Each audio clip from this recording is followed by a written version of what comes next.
Hi friends, welcome to Praveen sir classes. మొదటిసారి మన YouTube ఛానల్ని చూస్తున్న ప్రతి ఒక్క అభ్యర్థి ఇప్పుడు మన ఛానల్ని సబ్స్క్రైబ్ చేయండి. ఈ వీడియో గనక నచ్చినట్లయితే లైక్ చేయండి. మీ ఫ్రెండ్స్ అందరికీ, పోటీ పరీక్షలకు ప్రిపేర్ అవుతున్న ప్రతి ఒక్క ఆస్పిరెంట్కి ఈ వీడియో లింక్ని షేర్ చేయండి. ఇక ఈరోజు డిసెంబర్ 15, 2025 వార్తలు నిలిచిన టాప్ 5 కరెంట్ అఫైర్స్ని ఈ వీడియోలో డిస్కస్ చేద్దాము. ఫస్ట్ టాపిక్ వచ్చేసి వార్తలు నిలిచిన ఒక విన్యాసము. అభ్యర్థులకు ప్రతిసారి నేను చెప్తూ ఉంటాను, రానున్న ఏ పోటీ పరీక్ష అయినా, ఏ స్థాయి పోటీ పరీక్ష అయినా రక్షణ రంగానికి సంబంధించి ఎక్కువ మొత్తంలో మనం ప్రశ్నలను ఎక్స్పెక్ట్ చేసి తీరాల్సిందే. అలా రక్షణ రంగానికి సంబంధించి 6 సెగ్మెంట్స్గా టాపిక్స్ని మీరు డివైడ్ చేసుకోవాలని చెప్పేసి. ఏంటా 6 సెగ్మెంట్స్ డిఫెన్స్ సంబంధించి అంటే, 1 వార్తలు నిలుస్తున్న విన్యాసాలు, ఎక్సర్సైజెస్ ఇన్ న్యూస్. సెకండ్ వచ్చేసి డిఫెన్స్ ఇంపోర్ట్స్, మన రక్షణ రంగ అవసరాలు తీర్చుకోవడంలో భాగంగా భారతదేశం ఏ దేశం నుండి ఏ ఆయుధాలను దిగుమతి చేసుకుంటుంది, అటువంటి డీల్స్ గురించి చూడండి. నెక్స్ట్ అంతర్జాతీయ స్థాయిలో వార్తలు నిలుస్తున్న రక్షణ రంగ నివేదికలు, డిఫెన్స్ రిలేటెడ్ రిపోర్ట్స్, ఉదాహరణకి సిప్రి రిపోర్ట్ కానివ్వండి, గ్లోబల్ ఫైర్ పవర్ ఇండెక్స్ కానివ్వండి, ఇటువంటివి. నెక్స్ట్ వచ్చేసి డిఫెన్స్ అక్విజిషన్ కౌన్సిల్ ఇటీవల వేటికి ఆమోద ముద్ర వేసింది మన రక్షణ రంగ అవసరాలను దృష్టిలో ఉంచుకొని. నెక్స్ట్ వచ్చేసి రక్షణ రంగ ఒప్పందాలు, రక్షణ రంగానికి సంబంధించి ఏ సంస్థల మధ్య ఇటీవల ఎందుకోసం ఒప్పందం కుదిరింది, ఈ పాయింట్ ఆఫ్ వ్యూలో చూడండి. నెక్స్ట్ వచ్చేసి పూర్తి స్వదేశీ పరిజ్ఞానంతో మన భారతదేశంలో తయారవుతున్న ఆయుధ సంపత్తి. ఇలా 6 సెగ్మెంట్స్గా రక్షణ రంగానికి సంబంధించిన టాపిక్స్ని మీరు డివైడ్ చేసుకుంటూ చూడాలి. అందులో కూడా మోస్ట్ ఇంపార్టెంట్, ఏ పోటీ పరీక్ష అయినా, ఏ స్థాయి పోటీ పరీక్ష అయినా తప్పనిసరిగా ఎక్స్పెక్ట్ చేయాల్సిన ఒక క్వశ్చన్ ఏంటంటే ఎక్సర్సైజెస్ రిలేటెడ్గా. ఇటీవల చాలా విన్యాసాల గురించి మనం వార్తల్లో చూస్తున్నాం. అందులో ఒక విన్యాసం ఈరోజు ముగింపుతో న్యూస్లోకి వచ్చింది. డిసెంబర్ 15 ఈరోజు ముగిసింది. సో ఏదైనా ఒక విన్యాసం గురించి పోటీ పరీక్షల కోణంలో మనం ఏ పాయింట్స్ని గుర్తుపెట్టుకోవాలంటే, వార్తలో నిలిచిన విన్యాసం పేరేంటి, ఆ విన్యాసము ఎన్ని దేశాలకి సంబంధించింది, నంబర్ గుర్తుంచుకోవాలి. అంటే ఎన్ని దేశాలు ఆ విన్యాసంలో పార్టిసిపెంట్సా. నెక్స్ట్ వచ్చేసి ఆ దేశాల పేర్లేంటి, ఆ దేశాల పేర్లు. నెక్స్ట్ వచ్చేసి త్రివిధ దళాల్లో ఈ విన్యాసము ఎవరికి సంబంధించింది, నావీకి సంబంధించిందా, ఆర్మీకి సంబంధించిందా, ఎయిర్ ఫోర్స్కి సంబంధించిందా. నెక్స్ట్ వచ్చేసి ఈ సంవత్సర విన్యాసము ఎక్కడ జరిగింది లేదా జరుగుతుంది, జరగబోతోంది, ఆతిథ్య ప్రాంతము. నెక్స్ట్ వచ్చేసి ఈ సంవత్సర విన్యాసము ఎన్నవ ఎడిషన్ నెంబర్ గుర్తుపెట్టుకోవాలి. నెక్స్ట్ వచ్చేసి చరిత్రలో మొదటిసారి ఈ పేరుతో విన్యాసము ఎప్పుడు ప్రారంభమైంది, ఎప్పుడు. నెక్స్ట్ వచ్చేసి మిస్లీనియస్ పాయింట్స్, ఆ విన్యాసానికి సంబంధించి ఇతర ప్రత్యేకతలు. ఓకేనా. ఫస్ట్ వచ్చేసి వార్తలో నిలిచిన విన్యాసం పేరు ఎక్వెరిన్, పేరు గుర్తుంచుకోండి, ఎక్వెరిన్ అనే ఒక విన్యాసం పేరు ఎక్వెరిన్. ఎక్వెరిన్ మీనింగ్ ఏంటంటే ఫ్రెండ్స్ అనే అర్థాన్ని ఇస్తుంది.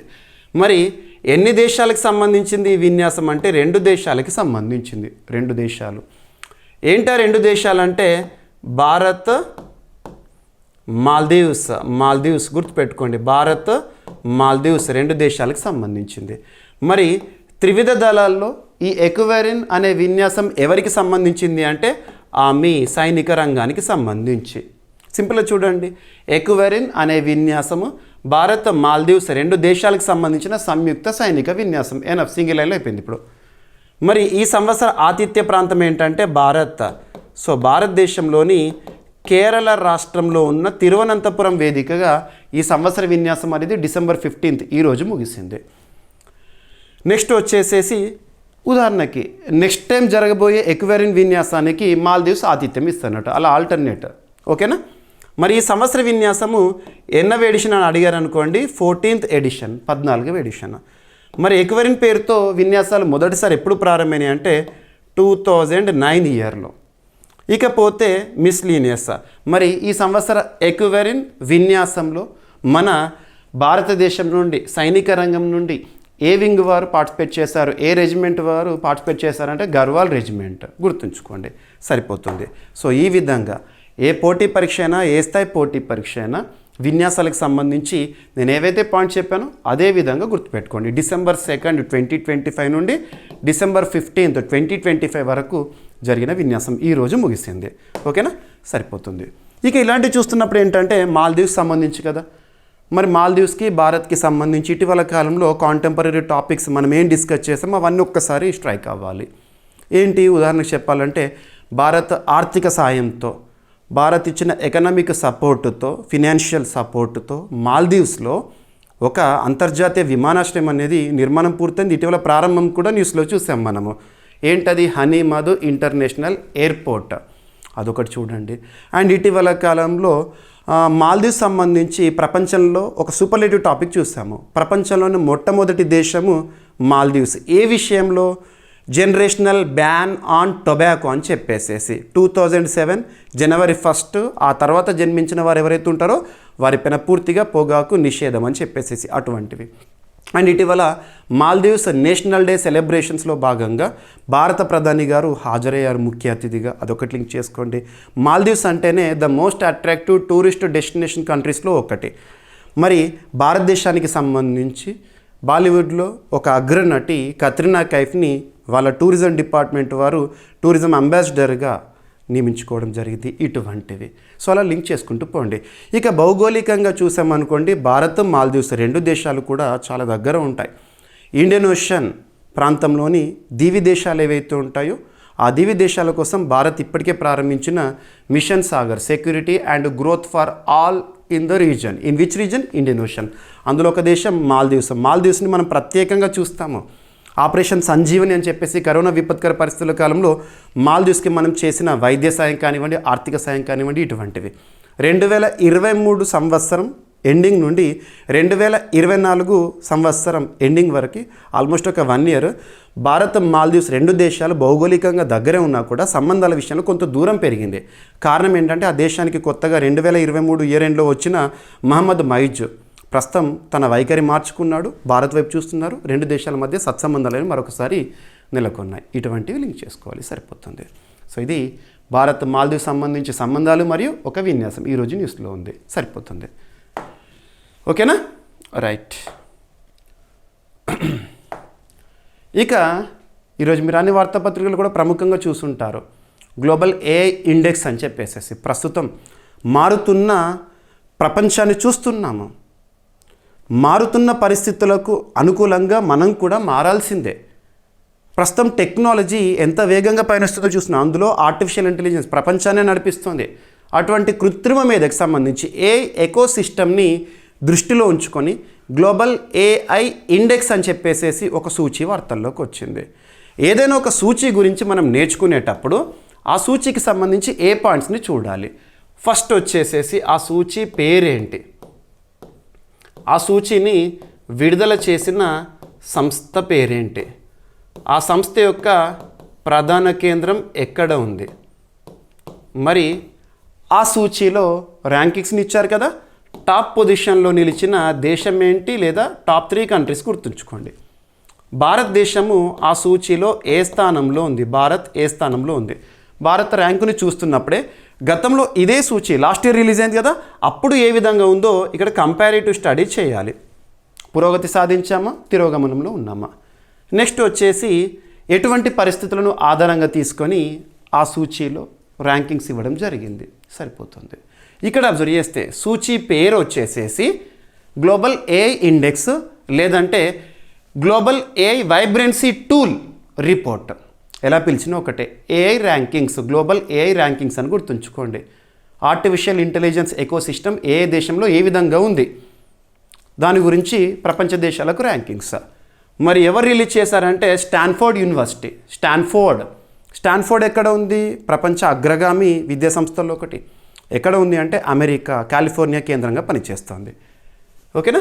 మరి ఈ సంవత్సరం విడుదలైన ఈ సూచీలో టాప్ 3 కంట్రీస్ ఏంటంటే ఫస్ట్ అగ్రదేశం అమెరికా, సెకండ్ వచ్చేసి చైనా, థర్డ్ వచ్చేసి మన భారత్. గుర్తుంచుకోండి, భారత్ టాప్ 3లో ఉంది.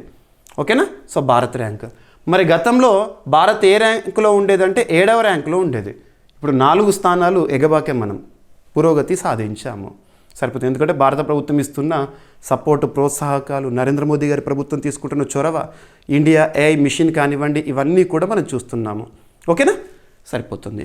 ఇంకా కూడా చెప్పాలంటే ఇక కొంత డెప్త్కి వెళ్దాము. స్కోర్స్ ఏ కంట్రీకి ఏ స్కోర్ వచ్చింది, మరి భారత్ తర్వాత ఏ దేశాలు ఉన్నాయి, అవన్నీ ఒకసారి చూద్దాము. సో గ్లోబల్ ఏ ఇండెక్స్, ఇందులో దేశాలకు ర్యాంకింగ్స్ ఇవ్వడానికి దాదాపు ఎన్ని దేశాలను కన్సిడర్ చేశారంటే 36 దేశాలను కన్సిడర్ చేసి ర్యాంక్స్ ఇచ్చారు. 36 దేశాలు. ఏ ఇండికేటర్స్ తీసుకుంటారంటే దాదాపు 23 ఇండికేటర్స్ని 7 పిల్లర్స్గా డివైడ్ చేసి ఆయా ఇండికేటర్లో ఏ దేశం ఎటువంటి పర్ఫార్మెన్స్ ఇచ్చింది అలా యావరేజ్ తీసుకున్నారు. ఇండెక్స్ అంటే ఏదో ఒక అంశాన్ని ఆధారంగా తీసుకొని ర్యాంకింగ్స్ ఇవ్వరు, అలా అంటే డైరెక్ట్గా ర్యాంకింగ్స్ అని చెప్పొచ్చు. చాలా కొన్ని ఇండెక్స్లో ర్యాంకింగ్స్ని చూస్తే మనము 100 కంటే ఎక్కువ పరిస్థితులను కూడా ఆధారంగా తీసుకొని యావరేజ్ స్కోర్ అని చేస్తారు, అలా ఉంటాయి. ఓకేనా? సో ఇక్కడ చూడండి ఇక స్క్రిప్ట్. సో కృత్రిమ మేధ సాంకేతిక అభివృద్ధి వినియోగంలో భారత్ ప్రపంచంలో 3వ స్థానంలో ఉందని స్టాన్ఫోర్డ్ యూనివర్సిటీ రీసెంట్గా విడుదల చేసిన 2025 గ్లోబల్ ఏఐ వైబ్రెన్సీ టూల్ నివేదిక వెల్లడించింది. Global AI index 2024 global AI vibrancy ranking ఆధారంగా తాజా జాబితాను రూపొందించగా గత ర్యాంకింగ్తో పోలిస్తే భారత్ 4 స్థానాలు మెరుగుపడింది. ఏఐలో పురోగతిని పరిశోధన, అభివృద్ధి, బాధ్యతాయుత ఏఐ, ఆర్థిక ప్రభావము, నైపుణ్యాలు, విధాన నిర్ణయాలు, ప్రజాభిప్రాయము, మౌలిక వసతులు వంటి అంశాల ఆధారంగా అంచనా వేశారు. ఈ సూచీ ప్రకారము అమెరికా ఎంత స్కోర్ అంటే 78.6 స్కోర్తో మొదటి స్థానంలో ఉంది. చైనా 36.95 స్కోర్తో రెండవ స్థానంలో ఉంది. భారత్ స్కోర్ గుర్తుంచుకోండి 21.59 స్కోర్తో 3వ స్థానంలో నిలిచింది. భారత్ కంటే దిగువన దక్షిణ కొరియా 17.24 స్కోర్తో, యునైటెడ్ కింగ్డమ్ 16.64తో, సింగపూర్ 16.43తో ఉన్నాయి. సరిపోతుంది. గతంలో 7th పొజిషన్, భారత్ ఇప్పుడు 3rd పొజిషన్. ఎనఫ్. ముఖ్యంగా ఏఐ పరిశోధన, అభివృద్ధి, వినూత్న ఉత్పత్తులు, పేటెంట్స్, బాధ్యతాయుత ఏఐ ప్రమాణాల అమలు, పెట్టుబడులు, ఉద్యోగ అవకాశాలు భారత్ ర్యాంకును మెరుగుపరిచినాయి. భారతదేశంలో ఎకోసిస్టమ్, ఏఐ ఎకోసిస్టమ్ అనేది అద్భుతమైన పురోగతి దశలో ఉంది. ఓకేనా? సరిపోతుంది. ఎగ్జామినేషన్ పాయింట్ ఆఫ్ వ్యూలో డైరెక్ట్గా అడగవచ్చు. ఓకేనా? ఇక ఏఐ రంగంలో ప్రభుత్వ పెట్టుబడుల పరంగా China $47.5 billion, France $109 billion, Saudi Arabia $100 billion, Canada $2.4 billion, Bharat $1.25 billion పెట్టుబడి ప్రకటించిన ఇప్పటికే. ఓకేనా? స్టాన్ఫోర్డ్ హెడ్ క్వార్టర్ కూడా ఏంటి? గ్లోబల్ ఏఐ వైబ్రెన్సీ టూల్ దేశాల ఏఐ ఎకోసిస్టమ్ బలాన్ని కొలిచే ఒక సూచికగా చెప్పొచ్చు. ఇండియా ఏఐ మిషన్ ఏ మంత్రిత్వ శాఖ పరిధిలో పనిచేస్తుంది భారతదేశంలో అంటే ministry of electronics and information technology. ప్రస్తుతం కన్సర్న్ మినిస్టర్గా అశ్విని కుమార్ వైష్ణవ్ గారు విధులు నిర్వర్తిస్తున్నారు. ఓకేనా? ఇటీవల ఏఐకి సంబంధించి మనం చాలా అంశాలను, వర్తమాన అంశాలను చూసాము. సుప్రీంకోర్టు కూడా ఏఐ రిలేటెడ్ కమిటీని పునర్వ్యవస్థీకరించింది. న్యాయ వ్యవస్థలో ఏఐ వినియోగం గురించి ఎవరి ఆధ్వర్యంలో? జస్టిస్ పిఎస్ నరసింహ గారి ఆధ్వర్యంలో 4 సభ్యులతో కూడిన ఒక కమిటీ మనం లాస్ట్ వీక్ చూసాము. And at the same time ఇటీవల ప్రతిష్టాత్మక Time magazine person of the ఇయర్గా ఆర్కిటెక్ట్స్ ఆఫ్ ఏఐని ముద్రించడం జరిగింది. ఇటువంటివి లింక్ చేసుకోవాలి. ఓకేనా? సరిపోతుంది. ఇక పాస్పోర్ట్ ఇండెక్స్, మనం గతంలో హెన్లీ పాస్పోర్ట్ ఇండెక్స్ అని చెప్పేసి చూసాము. జనవరిలో చూసాము, జూలైలో చూసాము, మిడ్ జూలై ఆ టైంలో. జనవరిలో రిలీజ్ అయిన హెన్లీ పాస్పోర్ట్ ఇండెక్స్లో భారతదేశము 85వ స్థానంలో ఉంది. జూలైలో రిలీజ్ అయిన ర్యాంకింగ్స్లో భారత్ 77వ స్థానానికి వచ్చింది. సో హెన్లీ పాస్పోర్ట్ ఇండెక్స్ అనేది లండన్ నుండి రిలీజ్ అవుతుంది. సో అది పక్కన పెడితే ఇంకొక పాస్పోర్ట్ ఇండెక్స్ ఈరోజు మనం వార్తాపత్రికలో చూసాము. ఇది కెనడా నుండి రిలీజ్ అవుతున్న పాస్పోర్ట్ ఇండెక్స్. ఏదైనా ఇండెక్స్ గురించి చూస్తున్నప్పుడు టాప్ పొజిషన్లో ఉన్న దేశాలు ఏంటి, వాటికి వచ్చిన స్కోర్ ఏంటి, భారతదేశం ఏ స్థానంలో ఉంది, సరిపోతుంది. సో ఇటీవల పాస్పోర్ట్ ఇండెక్స్ 2025 ఇందులో యూఏఈ అగ్రస్థానంలో ఉంది, భారత్ 67వ స్థానంలో ఉంది. ఇక్కడ అబ్జర్వ్ చేస్తే ఫస్ట్ ఒక బేసిక్ పాయింట్, పాస్పోర్ట్ అంటే ఏంటి, వీసా అంటే ఏంటి. పాస్పోర్ట్ అంటే మన మాతృదేశం, మన మదర్ కంట్రీ మనకి అధికారికంగా ఇచ్చే ఒక పత్రము. అది ఇండియన్ సిటిజన్షిప్ని కూడా సూచిస్తుంది. సింపుల్గా చెప్పాలంటే భారతీయులకు మాత్రం ఇస్తారు. మరి మనకు పాస్పోర్ట్ ఉంది అంటే అధికారికంగా ధృవపత్రం కేంద్ర ప్రభుత్వంలో వచ్చింది. మరి పాస్పోర్ట్ తీసుకున్న తర్వాత వేరే ఏదైనా దేశానికి వెళ్ళాలనుకోండి, మనం అమెరికా కానీ, రష్యా కానివ్వండి, ఆస్ట్రేలియా కానివ్వండి, ఎక్కడికైనా సరే ఏదైనా పర్పస్, టూరిజం పర్పస్లో కానివ్వండి, హైయర్ ఎడ్యుకేషన్ పర్పస్ కానివ్వండి, ఉన్నత ఉద్యోగ అవకాశాల కోసం కానివ్వండి, మనం దేశం విడిచి వేరే దేశానికి వెళ్ళాలనుకున్నప్పుడు మన దేశమే మనకు పాస్పోర్ట్ ఇచ్చింది కదా. మరి ఏ దేశానికైతే వెళ్ళాలనుకుంటామో డెస్టినేషన్ కంట్రీ ఉంటుంది కదా, ఆ దేశము మనకు అనుమతి ఇవ్వాలి, permission, okay you can come అని చెప్పడం అన్నట్టు. దాన్ని ఏమంటామంటే వీసా. అలా ఒక దేశ పాస్పోర్ట్ ఉంటే వీసా లేకుండానే, వీసా రహితంగానే ఎన్ని దేశాలకు వెళ్ళవచ్చు అనే అంశాన్ని ఆధారంగా తీసుకొని అత్యధిక దేశాలకు వీసా రహిత ఎంట్రీ ఉందనుకోండి, ఆ దేశం టాప్లో ఉంటుందన్నట్టు, మొబిలిటీ స్కోర్ టాప్లో ఉంటుందన్నట్టు. సో అలా ర్యాంకింగ్స్. సో మరి ఇప్పుడు చూస్తున్న ఈ ర్యాంకింగ్స్ పాస్పోర్ట్ ఇండెక్స్ 2025ని ఎవరు రిలీజ్ చేశారంటే ఆర్టన్ క్యాపిటల్. ఎగ్జామినేషన్లో అడుగుతారు, హెన్లీ పాస్పోర్ట్ ఇండెక్స్ అని అడుగుతున్నారా, ఆర్టన్ క్యాపిటల్స్ పాస్పోర్ట్ ఇండెక్స్ అని అడుగుతున్నారా? చూడండి, రెండు వేరువేరుగా ఉంటాయి ర్యాంకింగ్స్. ఓకేనా. ఇప్పుడు మనము ఆర్టన్ క్యాపిటల్, కెనడా కేంద్రంగా పనిచేస్తున్న ఆర్టన్ క్యాపిటల్ వారు ఇచ్చిన ర్యాంకింగ్స్, అందులో భారతదేశం ఏ స్థానంలో ఉందంట? 67th పొజిషన్లోనే అంట. సో కెనడాకు చెందిన గ్లోబల్ ఫైనాన్షియల్ అడ్వైజరీ సంస్థ ఆర్టన్ క్యాపిటల్ 2025 డిసెంబర్లో పాస్పోర్ట్ ఇండెక్స్ 2025ని విడుదల చేసింది. ఈ సూచిక ప్రకారం యునైటెడ్ అరబ్ ఎమిరేట్స్ వరుసగా 7వసారి ప్రపంచంలోనే అత్యంత శక్తివంతమైన పాస్పోర్ట్గా నిలిచింది. యూఏఈకి మొత్తం మొబిలిటీ స్కోర్, టాప్ కంట్రీ కదా, మొబిలిటీ స్కోర్ 179 ఉండగా 126 దేశాలకు వీసా రహిత ప్రవేశము, 45 దేశాల్లో వీసా ఆన్ అరైవల్, 8 దేశాల్లో ఎస్టిమేట్ టైమ్ ఆఫ్ అరైవల్ సౌకర్యం లభిస్తోందంట. సింగపూర్, స్పెయిన్ దేశాలు 2వ స్థానాన్ని సంయుక్తంగా సాధించినాయి. వీటికి ఒక్కొక్కటికి మొబిలిటీ స్కోర్ 175. ఇక భారత ప్రపంచవ్యాప్తంగా ఈ ర్యాంకింగ్స్లో 67th పొజిషన్లో ఉంది. భారత్ మొబిలిటీ స్కోర్ ఏంటంటే 74. అంటే భారత పాస్పోర్ట్ ఉంటే 74 దేశాలకు వీసా రహిత ప్రవేశం లభిస్తుందంట. దాదాపు ప్రపంచంలోని 37% ఏరియాని మనం కవర్ చేసుకోవచ్చు సింపుల్గా. ఇక 3వ స్థానాన్ని 18 దేశాలు సంయుక్తంగా సాధించినాయి అంట. ఆ దేశాలు ఏంటని అడగరు, సరిపోతుంది. ఓకేనా. ఈ విధంగా ఎగ్జామినేషన్ పాయింట్ ఆఫ్ వ్యూలో డైరెక్ట్గా అడగచ్చు. ఇక అత్యల్ప ర్యాంక్, లాస్ట్ పొజిషన్, ఈ ర్యాంకింగ్స్లో లాస్ట్ పొజిషన్ 94th పొజిషన్, అదే ఆఫ్ఘనిస్తాన్కి వచ్చింది. నెక్స్ట్ సిరియా 93rd పొజిషన్లో ఉంది. Iraq 92nd, Pakistan and Somalia 91st పొజిషన్లో ఉన్నాయి. సరిపోతుంది. ఆర్టన్ క్యాపిటల్ మాంట్రియాల్, కెనడా కేంద్రంగా పనిచేస్తుంది. ఓకేనా, రైట్. ఇక రీసెంట్గా మనం ఒక ఇండెక్స్ గురించి వార్తల్లో చూసాము. ఆ ఇండెక్స్ ఏంటంటే world inequality report 2026. World inequality report 2026 అసమానతల సూచి అని చెప్పొచ్చు, నివేదిక అని చెప్పొచ్చు. దీన్ని ఎవరు రిలీజ్ చేశారంటే వరల్డ్ ఇన్ఈక్వాలిటీ ల్యాబ్ వారు రీసెంట్గా విడుదల చేశారు. అసమానతలు, ఇన్ఈక్వాలిటీస్ ఎలా ఉన్నాయి ప్రపంచంలో, ఏ దేశంలో ఎలా ఉన్నాయని చెప్పేసి. మరి ప్రతి దేశం గురించి మనం నేర్చుకోవాలంటే అవసరం లేదు. మన మాతృదేశం, మన భారతదేశంలో అసమానతలు ఎలా ఉన్నాయి, సంపద కేంద్రీకృతం ఎవరి దగ్గరే ఉంది, బాటంలో ఉన్న పీపుల్ 50% దగ్గర ఎంత సంపద ఉంది, ఇటువంటివి అన్నట్టు. సో కాన్సెప్ట్ ఎక్కడైతే ఇంపార్టెంటో అక్కడ కాన్సెప్ట్ మీకు మ్యాక్సిమం ఎక్స్ప్లెయిన్ చేస్తున్నాను. ఎక్కడైతే డైరెక్ట్గా కొన్ని గణాంకాలు గుర్తుంచుకోవాలో గణాంకాలు మీరు గుర్తుపెట్టుకొని తీరాల్సిందే. సో ఇక్కడ అబ్జర్వ్ చేస్తే, సో ఎటువంటి రిపోర్ట్ చూస్తున్నప్పుడు కవర్ పేజ్ని చూడండి. కవర్ పేజ్ పైన ఏ లాంగ్వేజ్లో అయితే పేరు ఉంటుందో అదే లాంగ్వేజ్లో చూడండి. ఆ కవర్ పేజ్ పైన ఎవరు రిలీజ్ చేశారో కూడా ఉంటుంది. ఓకేనా. సో ఇక రిపోర్ట్ మొత్తం చదవడం కాదు, పోటీ పరీక్షల కోణంలో మన ఇండియా కంటెక్స్ట్లో చూడాలి. World inequality lab world inequality report 2026ని సిరీస్లో చూస్తే ఇది 3rd ఎడిషన్, రీసెంట్గా విడుదలైంది. ఇక భారతదేశంలోని పరిస్థితులు చూద్దాం. భారతదేశంలో టాప్ 10% ఆదాయదారులు మొత్తం ఆదాయంలో 58% పొందుతుండగా బాటమ్ 50% ప్రజలు కేవలం 15% మాత్రమే పంచుకుంటున్నారంట. సో ఉన్నవాడి దగ్గర డబ్బంతా ఉంటుంది, లేనివాడి దగ్గర లేకుండా పోతుంది, సింపుల్గా చెప్పాలంటే.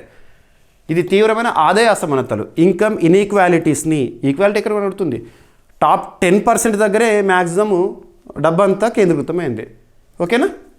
సంపద పరంగా భారత్లో అగ్ర 10% ప్రజలు మొత్తం సంపదలో సుమారు 65% కలిగి ఉండవా, అగ్ర అంటే టాప్ 1% సంపన్నులు ఉంటారు కదా, వాళ్ళ దగ్గర సుమారు 40% ఉందంట. మనం చూస్తాం కదా దేశంలో అంబానీస్, అదానీస్ అని చెప్పేసి. భారత్లో సగటు వ్యక్తి ఆదాయము, పర్చేసింగ్ పవర్ ప్యారిటీ అంటాం కదా, సుమారు 6,200 యూరోలు, సగటు సంపద సుమారు 28,000 యూరోలుగా నివేదిక పేర్కొంది. ఈ పాయింట్ గుర్తుంచుకోండి, ఇవన్నీ పాయింట్స్ గుర్తుంచుకోండి. డైరెక్ట్గా మీకు గ్రూప్ 1 లేదా UPSC civil services mains examination descriptive answer రాస్తున్నప్పుడు ఇటువంటి క్వాలిటీస్ గురించి చెప్తున్నప్పుడు ఇటువంటి పాయింట్స్ మనం మెన్షన్ చేయాలి. వర్తమాన అంశాలు, గణాంకాలు ఏవైతే లాస్ట్ 2 months 3 monthsలో న్యూస్లో ఉన్నాయో వాటిని రాసామనుకోండి, ఎక్కువ మొత్తంలో మార్క్స్ వస్తాయి. భారత మహిళలు మొత్తం కార్మిక ఆదాయంలో కేవలం 18% మాత్రమే సంపాదిస్తుండగా వారి ఉద్యోగ భాగస్వామ్యం కూడా ప్రపంచ సగటుతో పోలిస్తే తక్కువగా ఉందంట. ప్రపంచంలో సగటుతో పోలిస్తే మహిళల ఆదాయ వాటా 34%, ఉద్యోగ భాగస్వామ్యం 51% కాగా భారత్ ఈ స్థాయికి చాలా దిగువన ఉందంట. ప్రపంచవ్యాప్తంగా అసమానతలు ఇంకా అధికంగానే కొనసాగుతున్నాయి. ప్రపంచంలో అయితే టాప్ 10% సంపన్నులు ఉంటారు కదా, కింది 90% ప్రజల కన్నా ఎక్కువ ఆదాయం పొందుతున్నారు. సుమారు 75% గ్లోబల్ సంపద, ప్రపంచ సంపదని నియంత్రిస్తున్నారంట. ఓకేనా, ప్రపంచంలోని కింది 50% ప్రజల వద్ద కేవలం 2% సంపద మాత్రమే ఉందని ఈనీక్వాలిటీ రిపోర్ట్ చెప్తోంది. వాతావరణ అసమానతల్లో ప్రపంచంలోని కింది 50% ప్రజలు ప్రైవేట్ క్యాపిటల్ ఉద్గారాల్లో 3%, వినియోగ ఆధారిత ఉద్గారాల్లో 10% మాత్రమే ఉత్పత్తి చేస్తున్నారు. దీనికి భిన్నంగా అగ్ర 10% ప్రజలు ప్రైవేట్ క్యాపిటల్ ఉద్గారాల్లో 77%, వినియోగ ఆధారిత ఉద్గారాల్లో 47%కు కారణమవుతున్నారంట. ఓకేనా, సరిపోతుంది. ఇక అగ్ర 1% మాత్రమే ప్రైవేట్ క్యాపిటల్ ఉద్గారాల్లో 41%కు బాధ్యులుగా ఉండి ఇది మొత్తం కింది 90% ప్రజల ఉద్గారాల కంటే దాదాపు రెట్టింపు అంట.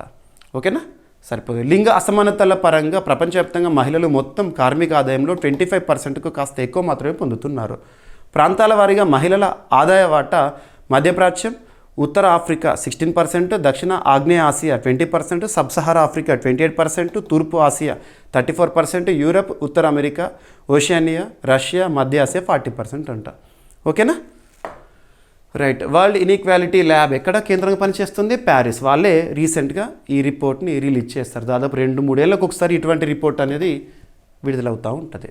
ఓకేనా, ఇక మనకు సస్టైనబుల్ డెవలప్మెంట్ గోల్స్ ఉంటాయి కదా, ప్రపంచంలోని ప్రతి దేశం కూడా 2015 సంవత్సరం నుండి 2030 వరకు సాధించాల్సిన లక్ష్యాలు, ఆ లక్ష్యాలను కనుక మనం చూసామనుకోండి, అందులో గోల్ నెంబర్ 10 మొత్తం 17 లక్ష్యాలు ఉంటాయి. ఆ 17 లక్ష్యాల్లో గోల్ నెంబర్ 10 దేశాల లోపల దేశాల మధ్య అసమానతలను తగ్గించడం గురించి చెప్తుంది. ఓకేనా, సరిపోతుంది. నెక్స్ట్ టాపిక్ వచ్చేసి క్రీడలకి సంబంధించి. ఒక మాటలో చెప్పాలంటే ఆసియా ఖండంలోనే ఒక ప్రపంచ కప్ను గెలిచిన మొట్టమొదటి దేశంగా భారత్ నిలిచింది. దేనికి సంబంధించిన ప్రపంచ కప్ అంటే స్క్వాష్ క్రీడకి సంబంధించి. సో ఇటువంటి టాపిక్స్ మనం చదువుతున్నప్పుడు ఆ టోర్నీ పేరేంటి, ప్రపంచ కప్లు ముఖ్యంగా టోర్నీ పేరేంటి, మరియు ఆ టోర్నీ ఆతిథ్యం ఎక్కడ జరిగింది, విజేత ఎవరు, రన్నర్ ఫైనల్లో ఓడిపోయిన వారెవరు, మరియు ఇతర ప్రత్యేకతలు. చరిత్రలో మొదటిసారి ఇటువంటి ప్రపంచ కప్ ఎప్పుడు స్టార్ట్ అయింది టోర్నమెంట్, ఈ సంవత్సరం ఎన్ని దేశాలు పాల్గొన్నాయి, ఇటువంటివి చూడాలి. సో స్క్వాష్ ప్రపంచ కప్ విజేతగా భారత్ తొలి ఆసియా జట్టుగా చరిత్ర సృష్టించింది. ఇందులో మన భారతదేశం నుండి 4 పేర్లను గుర్తుంచుకోండి. Squash players Senthil, Joshna, Anahat, Abhay. ఓకేనా, వీళ్ళ పేర్లు గుర్తుంచుకోండి. ఓకేనా, మొట్టమొదటిసారి ఇక అబ్జర్వ్ చేస్తే కొన్ని బేసిక్స్. మొదటి స్క్వాష్ వరల్డ్ కప్ 1996లో జరిగింది. ఇవి బేసిక్ పాయింట్స్, స్టాటిక్ ఇన్ఫర్మేషన్. 1996లో మొట్టమొదటి స్క్వాష్ వరల్డ్ కప్ జరిగింది. ఓకేనా, మరి అత్యధిక సార్లు స్క్వాష్ వరల్డ్ కప్ని గెలుచుకున్న జట్టు ఏదంటే ఈజిప్ట్ 2 సార్లు గెలుచుకుందంట. ఓకేనా, మరి స్క్వాష్ వరల్డ్ కప్ని నిర్వహించే సంస్థ ఏదంటే వరల్డ్ స్క్వాష్ అనే సంస్థ. ఆ సంస్థ జనవరి 5, 1967 స్థాపన జరిగింది. హేస్టింగ్స్, ఇంగ్లాండ్ కేంద్రంగా పనిచేస్తోంది. మరి ఈ సంవత్సరం జరిగిన స్క్వాష్ వరల్డ్ కప్ 2025 డిసెంబర్ 14 నిన్నటితో ముగిసింది. మరి ఎన్ని జట్లు పాల్గొన్నాయంటే 12 జట్లు పాల్గొన్నాయి. ఓకేనా, సో ఇక అబ్జర్వ్ చేస్తే సో భారత్ ఫైనల్లో విజేత, ఎవరిపైన గెలుపొందింది, ఏ స్కోర్తో గెలిచింది. భారత స్క్వాష్ జట్టు స్క్వాష్ ప్రపంచ కప్ను గెలుచుకొని ఈ టైటిల్ సాధించిన తొలి ఆసియా జట్టుగా నిలిచింది. గుర్తుంచుకోండి, ఆసియా ఖండం నుండి ఇప్పటివరకు ఏ జట్టు కూడా ఇటువంటి ప్రపంచ కప్ గెలవలేదు. భారత్ మొదటిసారి గెలుచుకుంది. ఎక్కడ జరిగింది? భారత ఆతిథ్యంలో చెన్నైలో డిసెంబర్ 14 నిన్నటి రోజున జరిగిన ఫైనల్లో భారత్ 3-0తో హాంకాంగ్పై ఘన విజయం సాధించింది. అంటే విన్నర్ భారత్, రన్నర్ ఎవరు? హాంకాంగ్. ఎనఫ్, ఈ పాయింట్ చాలు. ఇక మిస్లీనియస్, ఎవరిపైన గెలుపొందారు వీలైతే చూడండి, సరిపోతుంది. ఓకేనా, ఎగ్జామినేషన్ పాయింట్ ఆఫ్ వ్యూలో అడగవచ్చు. ఓకేనా, ఈ టోర్నీలో భారత్ క్వార్టర్ ఫైనల్లో సౌత్ ఆఫ్రికాను, సెమీఫైనల్లో ఈజిప్ట్ను ఓడించింది, ఫైనల్కి వచ్చింది. ఫైనల్లో హాంకాంగ్ పైన జయకేతనం ఎగరవేసింది. అలా ప్రపంచ కప్ని గెలుచుకుంది ఆసియా మొట్టమొదటి జట్టుగా భారత్ ఇటువంటి టైటిల్ గెలవడము. సో ఈ విధంగా చూడండి. ఇక స్క్వాష్ రానున్న లాస్ ఏంజలస్ ఒలింపిక్స్ ఉంది కదా, అందులో ఒక ఈవెంట్కి అధికారికంగా చేర్చబోతున్నారు. ఇది ఒకటి మిస్లీనియస్ పాయింట్. ఓకేనా, అడగవచ్చు. సో ఈ 5 టాపిక్స్ చూడండి. ఏ పోటీ పరీక్ష అయినా కూడా ఈ టాపిక్స్ నుండి క్వశ్చన్స్ మనం ఎక్స్పెక్ట్ చేయొచ్చు. ఈరోజు December 15th 2025 కదా, ఈరోజు వార్తలు ఇచ్చిన అన్ని కరెంట్ అఫైర్స్ టాపిక్స్లో ఈ 5 టాపిక్స్ ఫస్ట్ ప్రియారిటీ అన్నట్టు. ఓకేనా, ఆ విధంగా మీకు నేను ప్రతిరోజు దాదాపు అందిస్తున్నాను. అండ్ అభ్యర్థులకు నేను ఇచ్చిన మాట ప్రకారము December 1st నుండి 15th వరకు, December 1st to 15th వరకు కరెంట్ అఫైర్స్ని మన యూట్యూబ్ ప్లాట్ఫామ్లో సెగ్మెంట్ వైజ్గా అందిస్తాను. జాతీయ అంశాలు ఒక వీడియోగా, అంతర్జాతీయ అంశాలన్నీ ఒక వీడియోగా, కాన్స్టిట్యూషన్ అండ్ పాలిటిక్స్ సంబంధించిన కాంటెంపరీ టాపిక్స్ ఒక వీడియోగా, ఎకనామిక్స్ సంబంధించి ఒక వీడియో, అలా సెగ్మెంట్ వైజ్గా మీకు అందిస్తాను. ఓకేనా, సో మోస్ట్ ప్రాబబ్లీ 15th ఈ రోజుతో ముగిసింది కదా, 16th రేపటి నుండి లేదా ఆ తర్వాత రోజు నుండి ఈ సిరీస్ స్టార్ట్ చేస్తాను. December 1st నుండి 15th వరకు కరెంట్ అఫైర్స్ని మీకు రోజుకు ఒకటి చొప్పున లేదా ఒక రోజు 2 చొప్పున అలా అందిస్తాను. ఓకేనా, ప్రతిరోజు ఈవినింగ్ 7 o'clock మన యూట్యూబ్ ప్లాట్ఫామ్ చూడండి. ఖచ్చితంగా నేను ఏదో ఒక రూపంలో మీకు నేను ఎగ్జామినేషన్స్ కావాల్సిన కంటెంట్ని, క్వాలిటీ కంటెంట్ని అందించే ప్రయత్నం చేస్తూనే ఉంటాను. ఓకేనా, ప్రతి ఒక్కరు కూడా మన యాప్ని ఇన్స్టాల్ చేసుకోండి, GVK స్టడీ సర్కిల్ యాప్. ఓకేనా, సో రేపటి క్లాస్తో మళ్ళీ కలుద్దాం. Thank you.